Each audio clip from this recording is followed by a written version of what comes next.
Okay, so hi guys, this is Darshan Khare reporting live from wowclass.com.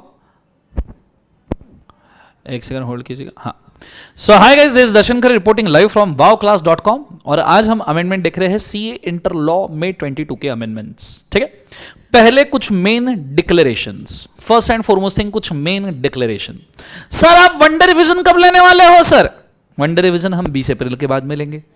Sir one day revision के लिए हम क्या क्या प्रिपेयर करें? सर वनडे रिवीजन के लिए आप चार्ट्स परचेस करके रखिए, सातों के सातों चार्ट्स, रिवीजन लेक्चर के चार्ट्स wowclass.com से आप परचेस करके रखिए. ये आपको बहुत हेल्प करेंगे वनडे रिवीजन के अंदर. और अगर किसी का लॉ अभी तक के अच्छे से प्रिपेयर नहीं हुआ है तो wowclass.com से वो फास्ट ट्रैक बैच लीजिए जो फिलहाल 1000 रुपीज डिस्काउंट में अवेलेबल है. 2-3 हज़ार में पूरा लॉ, उसके साथ में उसके सेक्शन नंबर रिमेंबरिंग, उसके साथ में क्वेश्चन आंसर डिस्कशन, ये तीनों चीजें सीए इंटर की आपकी हो जाएगी. ठीक है, ये इसलिए नहीं बोल रहा हूं क्योंकि प्रमोशन करना है प्रोडक्ट का, ये इसलिए बोल रहा हूं क्योंकि कुछ बच्चों के अभी भी क्वेरीज आ रहे हैं कि सर लॉ प्रिपेयर नहीं हुआ, क्या करें. तो हार्डली 20 एक लेक्चर है, उसके अंदर 20 से 25 लेक्चर्स है फास्ट ट्रैक बैच में. ले लीजिए, फटाफट खत्म कीजिए, 7 चार्ट्स लीजिए, वनडे रिवीजन देखिए, मैक्सिमम काम हो जाएगा. और उसके अंदर क्वेश्चन आंसर डिस्कशन इंक्लूडेड है, ऐसा नहीं है मजाक चल रहा है. क्वेश्चन आंसर डिस्कशन इंक्लूडेड है पास्ट एग्जाम का. हर सेक्शन के ऊपर 3-4 क्वेश्चन मैंने डिस्कस किए हैं. चलो, अब ये डिक्लेरेशन के बाद में हम जाते हैं सीए इंटर लॉ के अमेंडमेंट्स के ऊपर. ठीक है, वनडे रिवीजन 20 अप्रैल के बाद है, कृपया रेडी रहना. ठीक है, अब जाते हैं सीए इंटर लॉ के अमेंडमेंट्स के ऊपर जो मई 22 के लिए एप्लीकेबल है. अमेंडमेंट्स बहुत कम है बेटा, शुरू होने से पहले ही खत्म हो जाएंगे. 2 पेज के भी हार्डली अमेंडमेंट नहीं है, जिसके अंदर 2-3 ही अमेंडमेंट मेंशन किए, 3 नहीं 4 अमेंडमेंट मेंशन किए हैं. 4 में से 2 अमेंडमेंट तो एक ही सेक्शन में है. वो है compulsory name change, rectification of name, section number 16. Section जिन नालायकों को याद होंगे मेरे लेक्चर के, नालायकों नीचे कमेंट करके बताओ सेक्शन 16 किसका है. नाम का हमने याद किया है और ये नाम सीजी चेंज करता है, याद है. उसके 2 अमेंडमेंट है. एक आपके 125 सेक्शन नंबर डिविडेंड चैप्टर का इन्वेस्टर एजुकेशन प्रोटेक्शन फंड का अमेंडमेंट है. वो तो एज गुड एज होपलेस वाला अमेंडमेंट है, मतलब कुछ काम का नहीं है, एज सच पूछा जा सकता है हाँ एक आधी बार. और तीसरा अमेंडमेंट, चौथा जो अमेंडमेंट है वो भैया कोविड रिलीफ के अंदर सीएसआर का अमेंडमेंट है कि भैया कोविड के लिए अगर आप कोई ऑक्सीजन प्लांट या oxygen generation plant, ventilator, cylinder, ये अगर आप डोनेट कर रहे हो तो भाई साहब सीएसआर के अंदर उसको भी कंसिडर किया जाएगा या नहीं जाएगा, उसका अमेंडमेंट दिया है. सो 4 अमेंडमेंट है, फटाफट कंप्लीट करते हैं. हो सकता है 15-20 मिनट का ही लेक्चर बने, उतना भी बने क्या मेरे को डाउट है जीवन में इस बार. ठीक है, तो फटाफट पढ़ लो नालायक को. लेक्चर को तो पहले लाइक ठोको क्योंकि अमेंडमेंट्स कम है इस बार जीवन के अंदर, तो लेक्चर को तो पहले लाइक ठोको, उसके बाद में आगे बढ़ेंगे. ठीक है, लाइक ठोको, शेयर करो, सब्सक्राइब करो सभी के साथ में. ठीक है, मैं शुरू कर रहा हूं भैया अमेंडमेंट के साथ में. आ जाइए. अगर आपको याद होगा तो हमने अल्टरेशन ऑफ नेम क्लॉज देखा था, अल्टरेशन ऑफ नेम क्लॉज देखा था हमारे मेमोरेंडम ऑफ एसोसिएशन में. नेम क्लॉज अल्टरेशन याद है बच्चों तुमको? थोड़ा सा लिटिल में मैं आपको समझा दूं, जो अमेंडमेंट देख रहे हैं उनको लिटिल में समझा दूं. हमने जब मेमोरेंडम के क्लॉजेस डिफाइन किए थे, कहां गया मेमोरेंडम के क्लॉजेस की? हाँ, हमने जब मेमोरेंडम के क्लॉजेस डिफाइन किए थे तो हमने 7 क्लॉजेस डिफाइन किए थे. नेम क्लॉज, ऑब्जेक्ट क्लॉज, ठीक है, registered office clause, capital clause, subscription clause, liability clause and nomination clause. कुछ याद आया? उसमें हम नेम क्लॉज देख रहे थे और नेम क्लॉज को हमने एक साथ पढ़ा था 4 सेक्शंस के साथ में. 4 सेक्शन के साथ में एक साथ पढ़ा था, जैसे बेस सेक्शन नंबर 4 जो मेमोरेंडम का सेक्शन है, अल्ट्रेशन वाला सेक्शन नंबर 13 जो अमेंडमेंट ऑफ एमओए का सेक्शन है, और कंपलसरी नेम चेंज का section number 16 similar name similar trademark वाला. और हमने नेम क्लॉज को एक साथ ऐसा पढ़ा था, जिसके अंदर सेक्शन 16 में जहां similar name similar trademark CG का ऑर्डर है वहां पे अमेंडमेंट है. हालांकि अमेंडमेंट मैंने आपको ऑलरेडी पढ़ा दिया है, आपके बुक में ऑलरेडी कवर करके रखा है. ये रहा उसका चार्ट. पहले तो सबसे पहले तो सीजी ने बोला है भैया सिमिलर आइडेंटिकल नेम अलाउड नहीं है, अनडिजायरेबल नेम अलाउड नहीं है, सीजी एचजी के साथ जो कनेक्शन शो करते हैं वो नेम अलाउड नहीं है, सीजी ने जो वर्ड प्रोहिबिट करके रखे है वो नेम अलाउड नहीं है, अब्यूज योर नेम अलाउड नहीं है. फिर आप नेम का एप्लीकेशन करते हो INC 1 में, 20 डेज तक के आपका नाम रिजर्व रहता है और फिर आपको नाम अलोकेट होता है. अब वॉलेंटरीली अगर आप नाम चेंज करना चाहो, वॉलेंटरीली नाम चेंज करना चाहो तो सेक्शन 13 में आप वॉलेंटरी नाम चेंज कर सकते हो जनरल मीटिंग के स्पेशल रेजोल्यूशन से. ठीक है, और साथ में प्रायर सीजी अप्रूवल हमने INC 24 INC 25 भी पढ़ा था. ठीक है, INC 24-25 हमने ऑलरेडी पढ़ा था. ठीक है, यहां अमेंडमेंट नहीं है. अब मैं बताऊंगा अमेंडमेंट कहां पे है. अमेंडमेंट देखो कहां पे है, बस यही अमेंडमेंट है छिपा हुआ. तू छिपा है कहां, यही छिपा हुआ है. तो बड़े अच्छे से ध्यान देना, अमेंडमेंट है भाई साहब. कहां अमेंडमेंट है, बड़े अच्छे से ध्यान देना. अमेंडमेंट है भाई साहब यहां पे,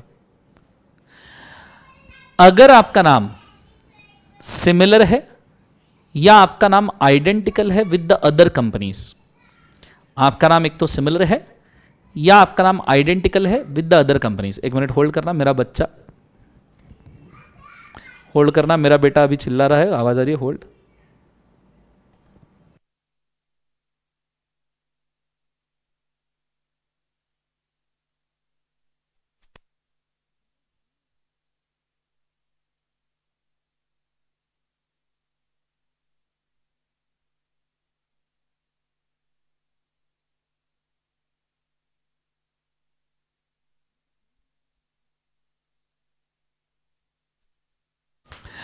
ओके निलय एकदम धिंगाने करता है आजकल जीवन में, तो ऑप्शन नहीं है, ठीक है। सो अमेंडमेंट है भैया, अगर आपका नाम सिमिलर है या आपका ट्रेडमार्क सिमिलर है तो ऐसे सिचुएशन में अमेंडमेंट आया है। नाम सिमिलर है तो सीजी का ऑर्डर पास करना है, ट्रेडमार्क सिमिलर है तो भी सीजी का ऑर्डर आएगा कि नाम चेंज करो, ट्रेडमार्क चेंज करो। फिर आप जीएमओआर पास करोगे, यहाँ पे भी आप जीएमओआर पास करोगे।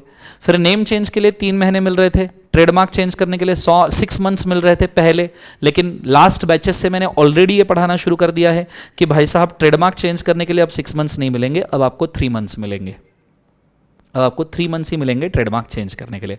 ये अमेंडमेंट है। पहले जो ट्रेडमार्क चेंज करने के लिए 6 महीने मिलते थे वो अभी सिर्फ 3 महीने मिलते हैं। ये अमेंडमेंट है और ये मैंने पिछले एक आध बैच से ऑलरेडी पढ़ाया है, मतलब बुक्स के अंदर ऑलरेडी इंक्लूडेड है, तो कई सारे बच्चों के बुक्स के अंदर ये ऑलरेडी दिखेगा कि ये चेंज हुआ है करके। तो पहला अमेंडमेंट तो ये है, ठीक है।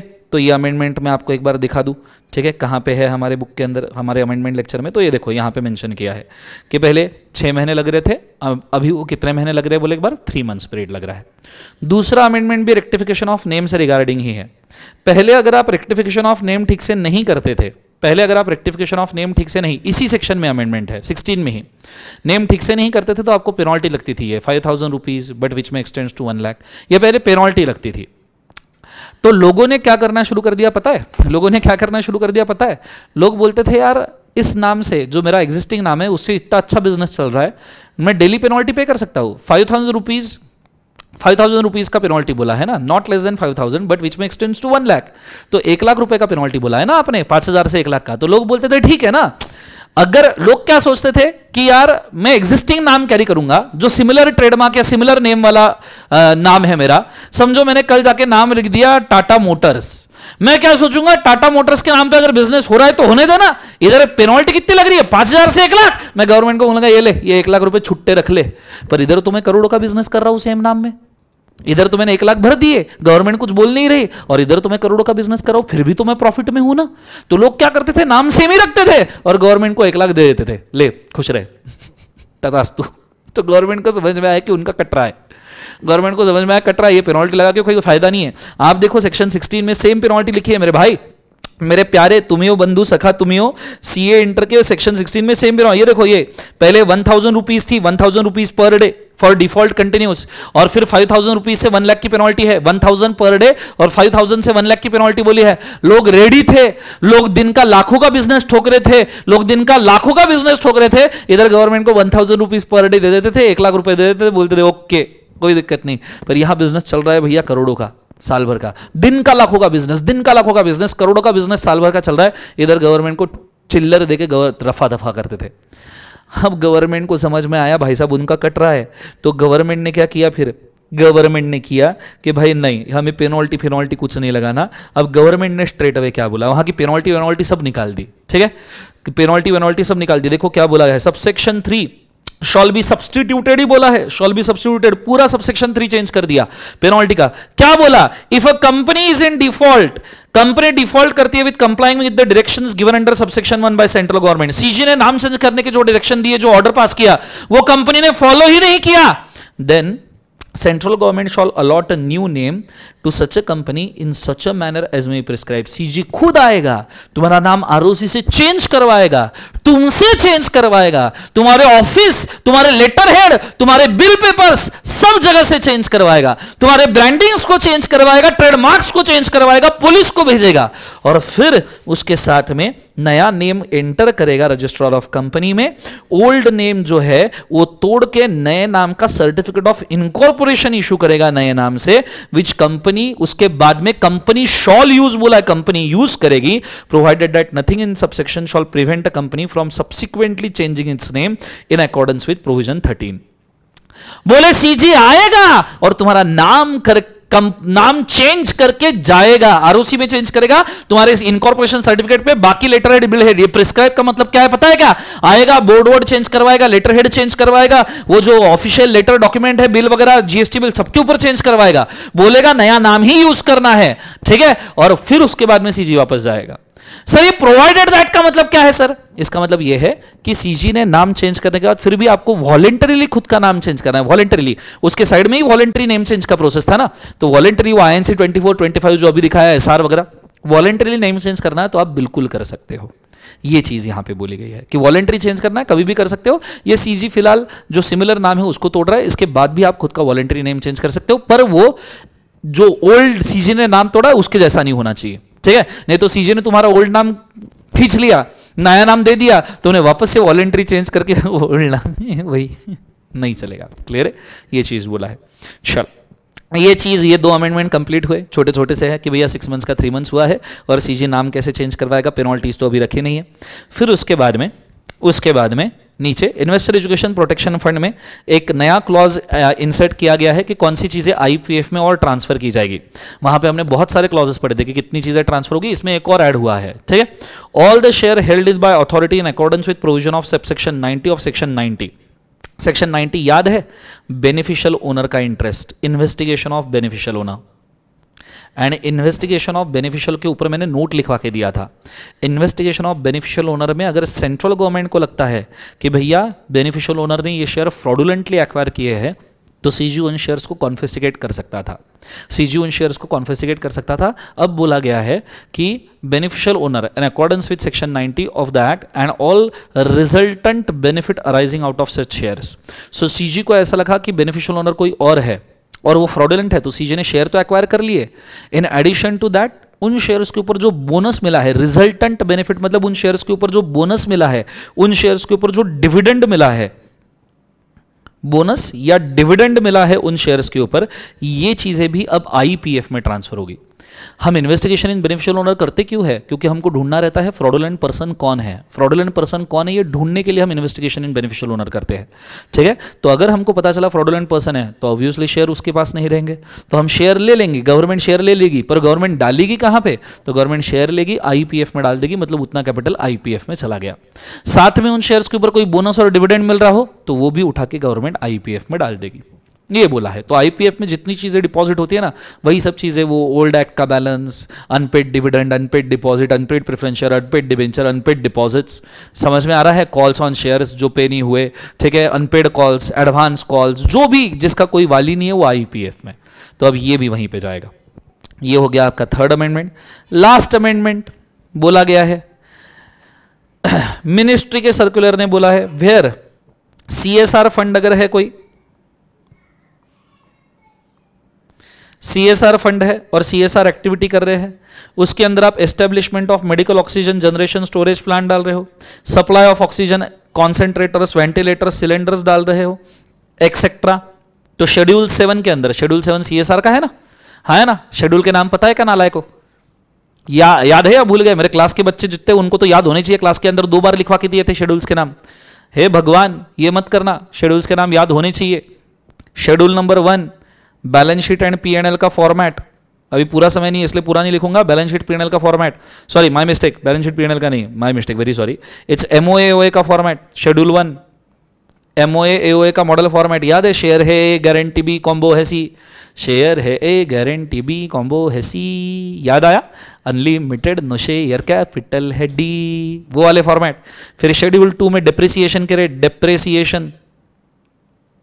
फिर शेड्यूल 3 में बैलेंस शीट पीएनएल के format, balance sheet and PNL. Schedule 4 आपके काम का नहीं है, इंडिपेंडेंट डायरेक्टर के बारे में है, CA final. Schedule 5 executive director का है, आपके काम का नहीं है। Schedule number 6 infrastructure company preference shares वाला, प्रेफरेंस शेयर्स 30 ईयर्स के लिए यूज कर सकते हैं ना, 30 ईयर्स के लिए इशू कर सकते हो ना भाई साहब आप प्रेफरेंस शेयर्स। कौन से कंपनी के केस में कर सकते हो? तो भैया इंफ्रास्ट्रक्चर कंपनीज, इन कंपनीज के केस में कर सकते हो शेड्यूल 6 वाले।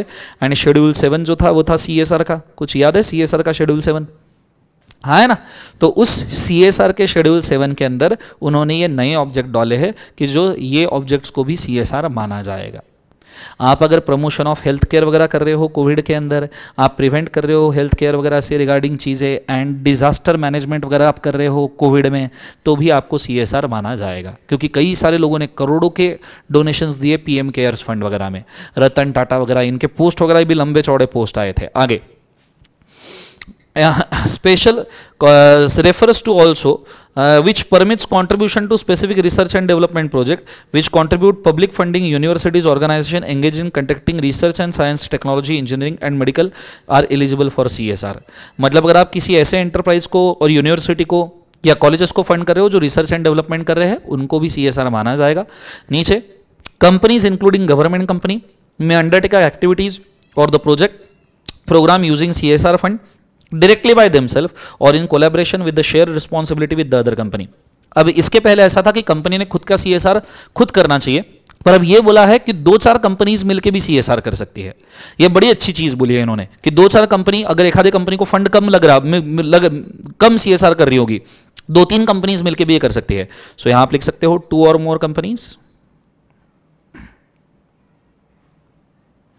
Can do CSR together. बस ये चीज यहां पे बोली गई है। क्लियर है कंसेप्ट?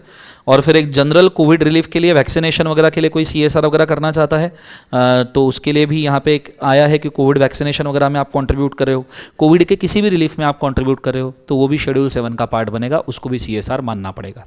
क्लियर है? So these are the amendments. कुछ 4 अमेंडमेंट है, पहले 2 अमेंडमेंट नेम के थे, ये RTP के हिसाब से अमेंडमेंट्स है।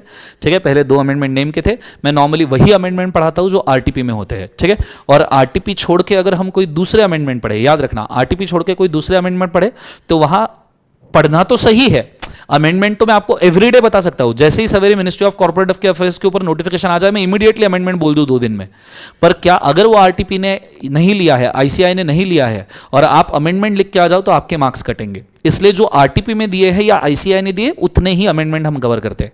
लास्ट अटेम्प्ट में बच्चों ने मेरे को सवाल पूछा था, सर दूसरे फैकल्टीज ने बहुत सारे अमेंडमेंट बोले, आपने क्यों नहीं बोले? मैंने बोला RTP में लिखे है क्या? बच्चे बोले नहीं। मैं बोला अगर मैं पढ़ा दूं और तुम अमेंडमेंट के हिसाब से लिख लो जो RTP में नहीं दिए, क्या आपको मार्क्स मिलेंगे या नहीं मिलेंगे?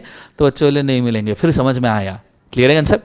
तो ये सभी RTP के अमेंडमेंट है और नॉर्मली RTP से ही अमेंडमेंट पढ़ने चाहिए, क्योंकि 1-2 अटेम्प्ट में मैंने ये पढ़ाया है और बच्चों ने मार्क्स लूज किए हैं। ठीक है, मैं नहीं चाहता आपके मार्क्स लूज हो। बाकी नॉलेज पॉइंट ऑफ व्यू आपको एग्जाम के बाद पढ़ना है, बिंदास पढ़िए, मुझे क्वेरी पूछनी है पूछ लीजिए, मुझे कोई दिक्कत नहीं है। ठीक है, पर RTP के ही अमेंडमेंट्स जैसे के वैसे पढ़ने चाहिए, क्योंकि ICI उसी के ऊपर मार्क्स देगा। क्लियर है आंसर? आफ्टर दैट मैं मना नहीं कर रहा, नॉलेज पॉइंट ऑफ व्यू सभी अमेंडमेंट पढ़ने चाहिए, पर वो एग्जाम के बाद कीजिएगा। ठीक है, यहां आपका अमेंडमेंट लेक्चर खत्म होता है। चाहे 20 मिनट का भी अमेंडमेंट लेक्चर यहाँ पे नहीं हुआ जीवन के अंदर, क्या करूँ? ठीक है, सो ये ऐसा ही है, अब कुछ कर नहीं सकते। ठीक है, तो कृपया आप अमेंडमेंट देख लीजिएगा। आई होप सो आपको मजा आया होगा, देख के अच्छा लगा होगा। इतने से अमेंडमेंट है। Thank you so much for watching this lecture. देश दर्शन करे। Good day, God bless you, take care, शबा खैर, 10 बजे अलविदा। अगेन मैं रिमेंबर करवा रहा हूँ, फास्ट ट्रैक बैच लेके खुद को हेल्प कर सकते हो तो कर लीजिए। चार्ट्स परचेस करके खुद को हेल्प कर सकते हो, कर लीजिए। 1 डे रिवीजन नॉर्मली इस बार हम चार्ट्स वगैरह में से लेंगे। Thank you so much. Good day, God bless you बेटा, टेक केयर।